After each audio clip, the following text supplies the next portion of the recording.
Welcome, computer science principals. This is 112, planning a picture. Our goals for this lesson: we want to use variables, inputs, and outputs in a program. Inputs is a new thing.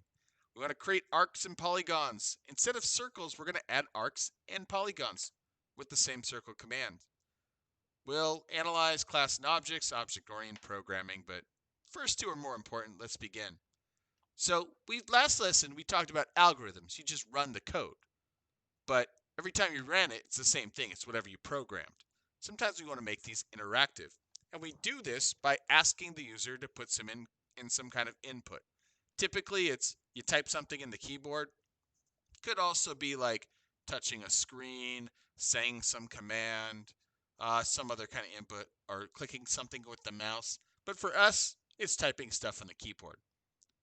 Algorithm, so there's a for example. In the real life, you might be like, you do this all the time, where the algorithms have input. For example, you go to a sandwich shop and you go, oh, what would you like on the sandwich? The sub worker works there. John Smith asks you, what would you like? And you say, please put the lettuce. Put that spicy mustard on, not regular mustard.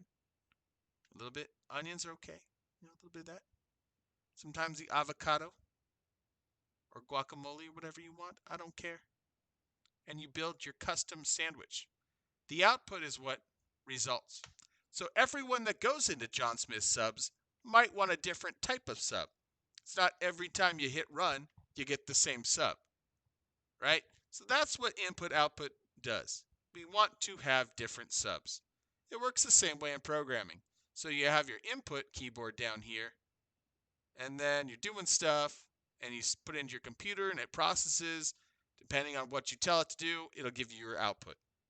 And that means it might display something different, all right? So what are some programs, apps, and websites you've used? And what ways have they provided input? Typically, you type things on your keyboard, your mouse. You can think about this. Screen taps, you're on a tablet. Voice commands, you tell Siri what to do. Sometimes it reads other sensors like temperature or light sensors. They can do that. How do they deliver output? You put it on the screen, send you a text, maybe play a sound. You go to Khan Academy, you click the right answer, it plays the sound. And it gives you all the chimes to make you feel good for doing well. So what does this look like in computers? Let's learn a few commands. Remember, I have this list of Python commands I'm building for all my lessons. So here's spoilers for what we learned today in 112. Look at this code. You don't know? You hit the run button. Print hello there. It prints hello there. All right. So what's happening with this code? Well, this is a way for stuff to be printed on your screen. So whenever you say print, and in double quotes here, you write hello there, whatever thing you write here, it will write it on the screen. So I can say, instead of hello, go howdy there. And it'll say howdy there. Notice I have double quotes in here, and this actually turns to a red color. Now, another thing, I don't know if you need these. I think Python changed it, so I don't know if you need these parentheses or not. Let's find out. Yes, you do. So, a format for this to note. Uh-oh, I have a visitor today. It's okay, I'm recording. We're not going to see you. I don't know who popped up. They're already gone. Okay, that's fine. Back to recording.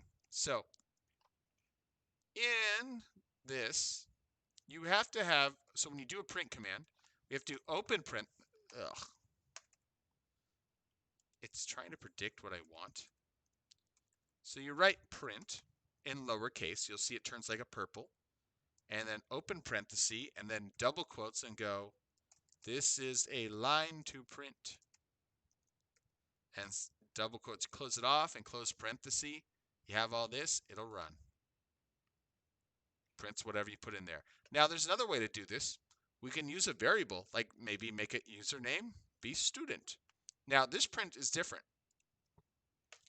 It says, hello student, welcome to my program. So hello. Notice that there's like 3 segments in here separated by commas for the same print command. So the first one just prints hello. This one It's in black because it's a variable. We have no quotes. We just want to print whatever is stored in the variable, and then we print welcome to my program. So what if my student was, I don't know, we're going to name him Mark. Hello, Mark. Welcome to my program. Hello, Marilee. Hello, Marilee. Welcome to my program. So whatever you store in there, it will print. Notice it puts a space after each of those chunks too, and you separate these by commas. You can even have more groups if you wanted to. You can just use username again. I think you just keep going as many as you want. Username. So let's try that. Feel free whenever you're doing these and you go, if you're ever curious, like, would something work? Always try it out. Like, I'm curious sometimes. What if I put nothing in the print? Just says print. What do you think it'll do? Just prints nothing. What if I just say print username? Merrily. What if I had a number? What if I go, this is like my age, and I go 37? Would it print age like that? I don't know, actually. Yep, just prints the number. Sweet. The equal sign in the first line of code. Oh, yeah. Variables are a new thing. So variables are just, think about it like math. Variables are like X in math, where you say find X. But in this case, in programming, we use variables to store information. So they can store a name that's in double quotes, we call a string, or they can store a number if we want them to. We use this equal sign to store. So it doesn't mean, it's not equal like in a mathematical way, really. It just means store in here. So after you store, they're technically equal on both sides, but it's a way to say, hey, store 37 in age, store Marilee in username. To the right of the assignment operator is the expression you're storing whatever's in here. All right. So think of it as equal means store. So another way I can use this, I'm getting a little bit more advanced. Look at here, username input. What is your name? Let's see what happens. So it prints out, what is my name? It's waiting for me to type, and I say, oh, my name is Carl. Oh, and then something happened. Hello, Carl. Welcome to my program. All right. So notice here. Oh, what if I run this again? What is my name? Brophy. Hello, Brophy. Welcome to my program. Okay. So what's actually going on here? This is where we're getting input from a user. So whenever you do this input command, the computer's going to wait for the person to type something in and hit enter. So this is where I'm getting an input. So I don't just say username and have to, like last time I just had to put whatever in quotes. Now I can change it every time just by saying, hello, what is your name? Marilee. Welcome to my program. Cool. Those are noted here in my guide, how to use print, how to use variables, how to use input. These are all important things. You're going to be using input a lot. All right.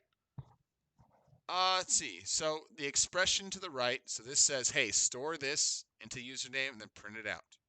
All right. So hopefully that gets you an idea. Let's go. That's another step. What if I want it to be not just names, a number? I want numeric input, right? Read this code. Read this program below. What's this doing? Okay. So, ooh, a lot of colors going on here. What's this green color with the pound sign or hashtag sign in front? There's a lot of things going on here. This date, time. Oh. Ooh, you might get scared, but we're going to walk your way through this. Let's run it. Let's see what it does. What is my name? Oh, Brophy. How old am I? I'm 12. Oh, it gives me an error message. What's going on? So, a few things. We're going to fix this later. The first thing to note is these hashtags, these pound signs, represent comments. So whenever you put a hashtag, sometimes you want to write stuff in your program, but you don't want it to actually run. It's maybe like something you want to use to describe your code or to explain what your code does, because it's not always clear in English. So you do these pound signs, and then you can write anything after that, and it's not going to run it. So I can do this, pound, this line will not affect the code. And you can just do whatever garbage you want right here and keep doing those lines. It's not going to matter. So they're a nice way to do comments for my code. So for example, in here we say, ask the user for their name, then welcome them, because it's used to explain what these two lines do. The first one says, what is your name? Asks you for your name, and then it prints hello and welcomes you to the program. So if you're coding, this is a really important part of keeping your code readable. And especially it's helpful like to remember what you were doing, because sometimes you program something and you come back to it later and you're like, wait, what did I do? Which part of the code does what? It helps you organize your code. So this one, ask the user for their age. How old are you? Maybe that's kind of obvious sometimes, but when you have more lines of code, that might be not as obvious. The next thing says gets the current year using the date-time object that resides in the date-time module. Okay, that might be new to you, but this part, importing, this just gets the current year. That's all you need to know how to do this. This gets the current year. It's in this thingy. Okay. And it stores it in current year. And then what this tries to do, prepare and display output. It does your birth year. It's the current year minus the age, your age. It says, you were born in birth year. So it's trying to guess what year you were born in based off of what your age is. Okay? Well, how does this work? Oh, another thing with comments. Like sometimes you don't want part of the code to work. Like if I don't want it to print out this line, but I don't want to just, like sometimes deleting lines isn't good because you might use them later, but you just want to disable lines. You put a comment or a pound sign, it turns it green, it disables that line. So the hashtags are good, not just for comments, but to disable things. So you can describe code or disable code. Both are very useful. Especially if you're working on code and you don't know if you want to use it, but you want to like save it. It's kind of useful. Okay. Carefully read the comments. So that's what's going on here. I have trying to get my age is this, current year is this, birth year is current year minus age. Those are variables they're trying to get. So you get your current age, get the current year, subtract them. That should tell you when you were born. But it's not working.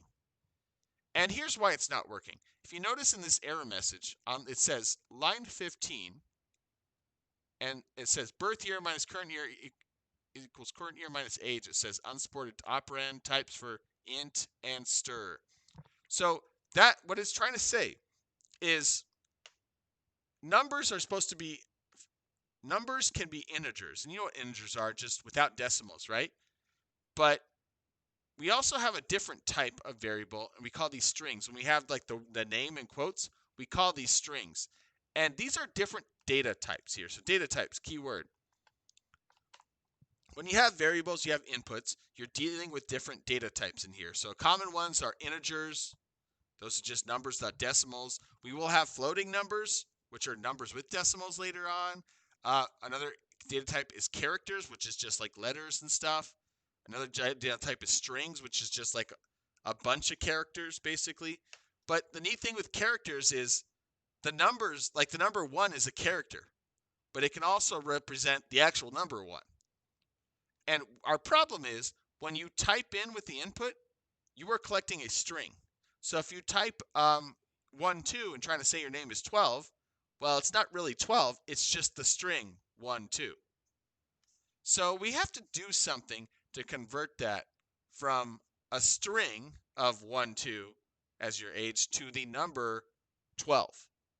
And we do it by using int function. So here's an example. You take this int function and wrap it around something inside. It'll convert whatever number in here into an actual integer. All right? So that's what we're going to be doing. And the key to doing this is we are going to, and it gives you the hint in 10, put integer around where it asks your age. So I'm going to show you what it looks like in the code up here.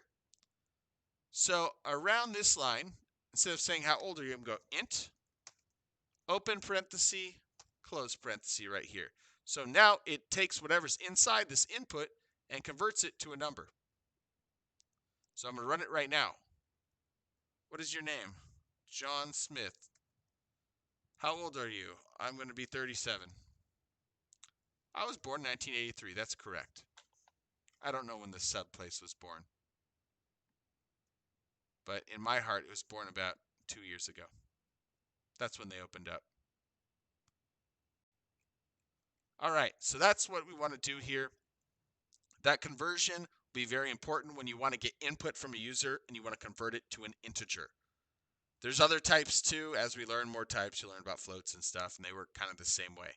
All right, so that was step 10, adding that integer. Now it works.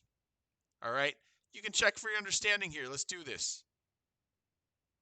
Which of the following will assign a variable? So you can pause if you want to do this on your own. Which of the following will assign the variable x a string data type? So a string is characters.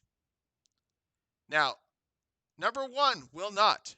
You need to have quotes around it. So B will be a string because it has double quotes around it. That converts a string. If you just put a number, that's going to be integer. So nope.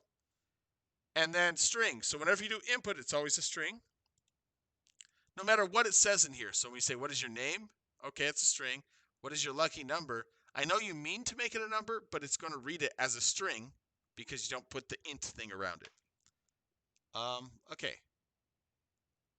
Oh, did it tell me if I was right? Oh, I have to do them all. Which of the following will assign the variable x to an integer? Well, number 1 will, because it's just a number with no quotes. This is going to be a string, so nope. This is going to be a string because it's just input, so nope. This one, since it wraps integer and has a number inside, this one will be an integer. So A and D. Check this one out. What's the output resulting from this code? So we're doing one line at a time. Okay, so pause. Okay. X, my favorite color is. Okay. Y is blue. These are both strings. Print X comma Y. So we'll print the X, then the Y. Now it will not print X and Y. It does not print the comma. So the correct answer is C. And let's see. Yep, I was right. Yep, I was right. And I was right. Yes. Good enough to teach this class, maybe. You can use the input and print statements. Let's do this. Use the code editor below to draw a circle with a radius and a line color specified using during runtime. Okay, so we're going to draw with code editor below, draw a circle and a radius and a line color specified by the user. So we're going to make code that the user gets to tell me how to edit this. I'm going to open up in the big editor because it's easier to see what's going on. Here it goes. Got to wait for it. Okay, so painter, turtle. So, okay, so it creates a turtle. It says print making a circle. Let's say if I run it right now, it says, okay, prints making a circle and does nothing. Ask the user for the color. So maybe you're like, well, how do I ask a user for color? You can go back up here and copy code. Like, I'm just going to copy this, because that's going to be easier. User, I'm going to say user color instead.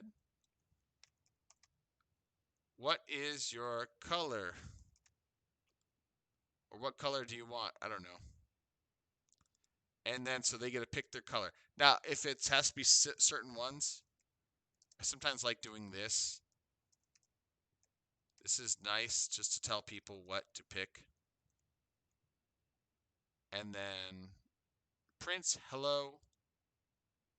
And then I'm just going to make it print, say, you picked, and then user color. User color. And I'll put a period, because that's what you do. Okay, so let's see how that runs. You always want to test this. What color? Red. You picked red. Done. Ooh, how do I get rid of that extra space? I think you do this. I'm just guessing right now. I think it's one of the backspaces. spaces. Nope. Maybe it's the other backspace.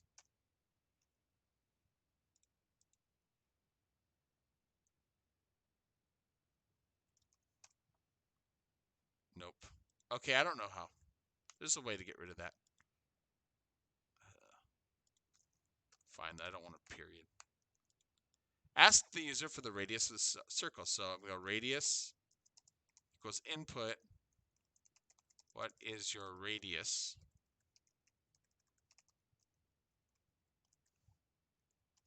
Okay. And then I'm going to print. I just want to print. Your radius is radius. But one thing to remember, radius is a number. So I want to wrap this with integer. Draw a circle with radius and line color entered by the user. So I'm just going to run this to make sure it works. So we always test. What's color? Pink. Pick pink. What's your radius? 50. Okay. So now draw a circle with the line color entered. So to change your line color, you might forget. So you go up to this. Pen color is the command. Pen color, not line color. So pen color. So I'm going to go painter.pen color. And then we're going to go user color. And painter.radius is going to be radius, whatever I said. Not painter.radius, painter.circle will be a radius. All right, so let's see how this works. What's my color? Blue. What's my radius? 78. Draw a circle. Perfect. If you want to try other ones just to see how it works. Do a different color. What color? I learned this is a color today. Beige. Radius. Let's go 55. You can barely see that. It's beige, that's why. You can actually type beige. Crazy stuff. All right, it works. Cool. Okay, so compare with your elbow partner's code. Yay. Maybe you tried it at home. Moving on. So more things. So the circle method. Method means it's like kind of like the function in a way, or this like function we can run circle. So we've done circle with just radius r, but you can actually run circle and you can add additional parameters. So parameters are the variables that are going to be in the parentheses up here. So we usually just have r, which represents radius, but we can use circle with r, comma e, and comma s. Where r represents your radius, e actually represents extent, but it's basically how much of an angle or an arc you want to draw. And then s says the number of segments. So what s actually does is instead of just drawing a circle, it tells you like how many lines you make in like a polygon in a way. You connect like the whole arc with lines. It's kind of weird. So if you do a full polygon, 5 segments, it would draw a pentagon. Yeah, so let's see what this actually does. I'm going to hit play right here. You got to like see it to understand it. Like it was confusing to me too at first. So, okay, it does this half circle and this like half hexagon. So what's going on here? The half circle is drawn here because you see the comments. Draw a semicircle. So it's a circle of radius 100, but it has the 180. What it means is it only goes 180 degrees. A full circle is 360 degrees.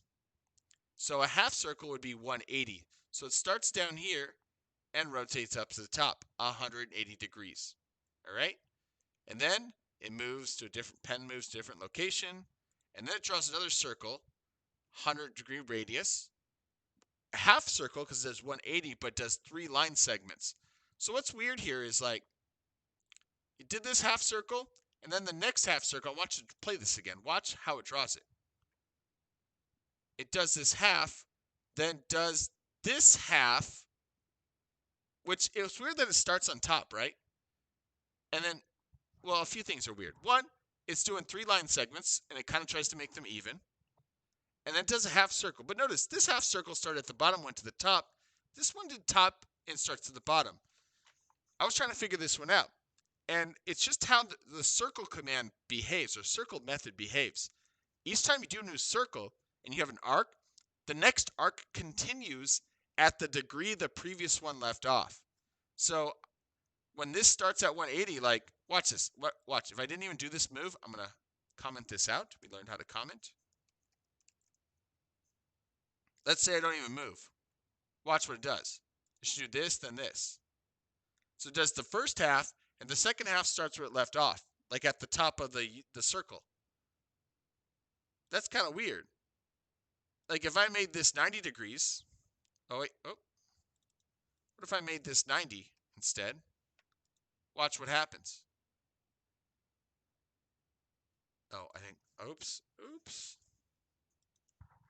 Didn't close it. It does the first quarter of a circle, 90 degrees, and then the other 180 it does on the top half. Weird behavior to me, but there you go.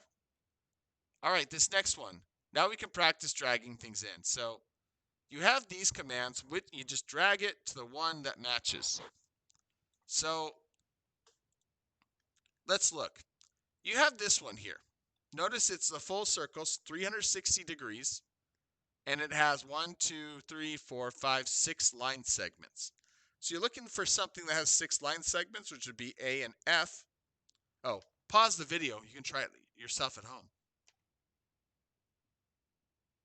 Okay, we're done. So this one has a 6 and this one has a 6. But this 6, since it's the second number, represents 6 degrees. You need to have to do 100, 360 degrees, then the 6 to make that work. This next one is 3/4 of a circle. And it's a full circle. That is 270 degrees. That would be B. This part. So it's a right angle. It's 2 segments, right? So we're looking at one of the 2's. But how much? 90, 180, or 360? Now, some people might say 90 because that's a 90-degree angle. But this is actually half of a circle. So it's actually the 180. This one down here is the 90 degree. It's not what the angle is here. It's just like what the arc would be connecting those. So I do all that. I submit my answers. Yay, I'm right. All right. Use the code editor below and follow instructions provided in the comments. Use the pen up, pen down method so that each turtle image is separate and disconnected from the others. Actually, pause for a second. All right, back to work. So, use the pen up and pen down method such that each turtle image is separate and disconnected. So we're gonna follow this right here. I'm actually gonna do a separate thing because again, it's hard to see it when it's in the thing right there. So add code here for a circle. So you might want to try this at home. Pause and see if so everyone can do their own version of this. So why don't you try this? Pause the video. Boom. All right, now I'm going to show you what I would do. Add a code here for a circle. Painter.circle. I'll just make a circle of 50. Okay? And you always want to run it to make sure it works. Oh, when you're doing this, make sure you use pen up and pen down so the turtle image is separate, okay? Move the turtle to another part of the screen. So we're going to go painter.penup, painter.goto. You can use forward or goto, it doesn't matter. We'll move it to the right. So I'm going to go, let's see, I'll make this 125, 0. And painter.pen down. Okay, I moved my thing. I'm going to add code for an arc. So I'm going to go painter.circle. Let's make this, I don't know, 60, I'll make my arc going to be 180 degrees. See what it does. Sweet. Move the turtle to another part. So painter.pen up, painter.goto. Let's move it down. So move it down to negative 40, comma. No, we're going to go positive 40, comma, negative 75. Do that pen down. That should move it down to this area. Arc greater than 90 degrees in 5 steps. So go painter dot circle greater than 90 degrees, so I got to make a radius of something. I don't know. Make it a radius of 100 degrees. Greater than 90 degrees, let's go with 135 degrees, sure. No, I'm going to make this 200 degrees. And 5 steps. Sure. See what it looks like. I don't know. Cool. It's like out of the screen. I'm going to make this like 50 because I want to be able to see it. Next step, move the turtle to another part of the screen. So go painter dot pen up. Dot go to, let's move it. I'll move it to the right over here or left. So that's going to be an X value that's pretty big. So I'm going to go 150 and then Y value. So I'm going to be like negative 20. Okay, and painter dot pen down. Polygon of your choice. So when you do a polygon, okay, that has to be a full closed shape. So I'm going to go painter dot circle, and then I'll make it, I don't know, I'll make it 40. Now, it's got to be 360 degrees to get a full polygon. And how many sides do you want? Let's do 5 to be a pentagon. All right, let's see what I get. So my first, that. Oh, I wanted to move it over to the other side. Oh, I do negative 150. My bad. Boom, boom. Yep, that's what I wanted. There we go. So yours probably looks different, but the point was, you know, we were all just trying to be creative and solving those things differently. And if you saw everyone else in class, that'd be neat to see. All right, more methods. So adding more things that we can do, we want to be able to fill. So what do we want? We want to fill our shapes too with a color. And we can do it with these 3 commands: fill color, begin fill, and end fill. All right, and I'm going to add these to my list right here. 1, 2, so I add the comments. I added an integer, added circle, fill color. So I've put some notes in here too, because everything in red is stuff I learned as I went along. Again, I would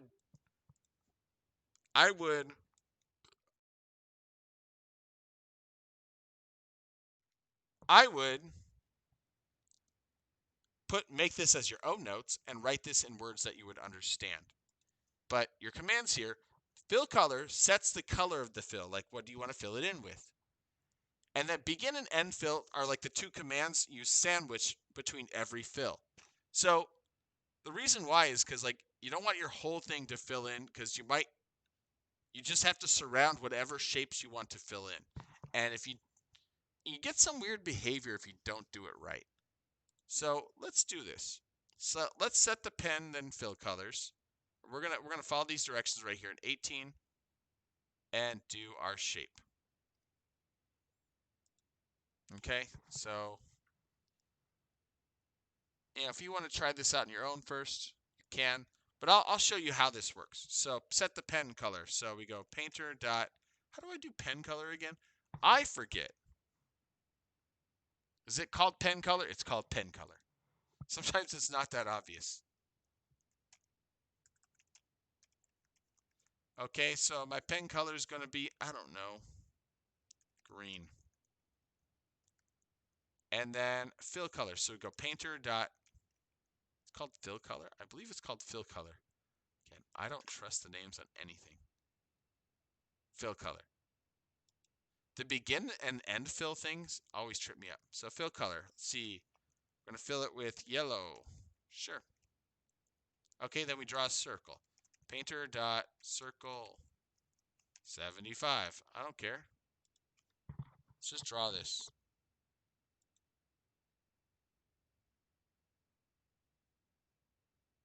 Okay. I just drew a circle. I didn't fill it in. Does this thing want me to fill it in?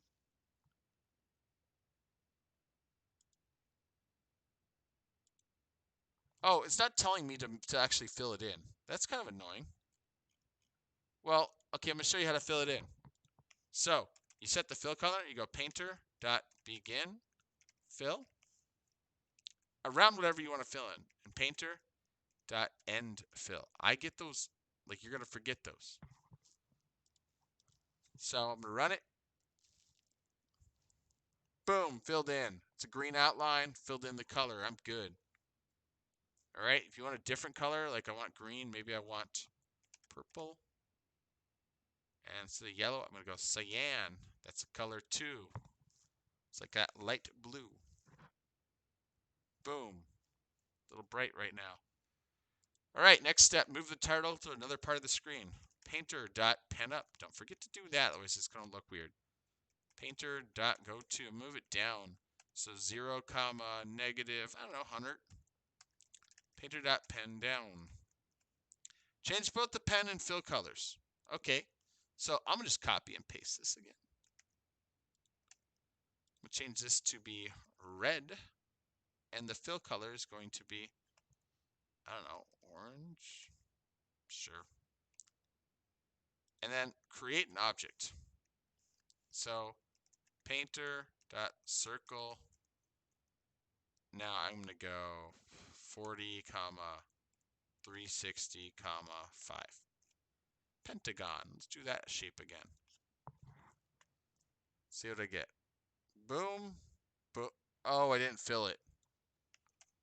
Painter.begin fill. Oh, you gotta do begin underscore fill. And then I like painter.end fill like that. So let's see what that does. Yep, there I go. Made some shapes, filled them in. So here's a neat thing. What if you just did one begin fill at the start and one end fill? So I'm begin, end fill. We just do it like that. What happens? Sometimes you get some strange occurrences. Okay, that one wasn't strange. Notice it switched to orange here. So if, oh, here's another thing. What if you didn't do this pen up and pen down thing? Ooh. Undo, how do I undo?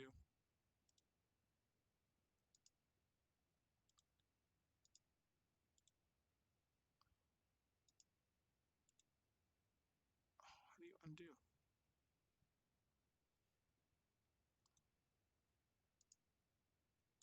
Control Z. Oh, Control Z. Just hit Control. I hate that. So I'm going to remove the painter.penup stuff on that go-to. Let's see what happens when I do this. Sometimes you get like weird lines drawing. Okay, and that didn't do too much. So I guess it's not doing weird stuff, but if you have more shapes, you'll get some weird behavior with the fills. So you tend to want to just do a begin and end around things that you want to fill and just keep doing those separately for each object. All right? Compare your results. There's a little bit about object-oriented programming. I don't want to play a 4-minute video right now.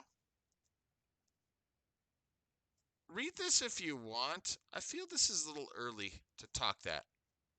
But the idea is that, you see, you might be thinking, why do I have to do this like turtle, painter.circle? Why can't I just say circle? You know? And this is how the programming language is set up.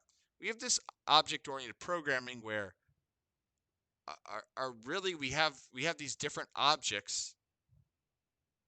Turtle's an object. And what we can do with those objects is we have different methods and different variables inside those objects. So it's a different way to like structure your code. And maybe I feel the discussion's a little early for that right now. Watch that video if you want to. And if you want to really dig into programming, I think that stuff will get neat and stuff that you really want to learn. So I'm going to leave it up to you to do later if you want. My focus is I want you to draw stuff. So at this point of the video, I've demonstrated everything. Your work was to draw, is to do this. Design a new picture, or you can update your old one.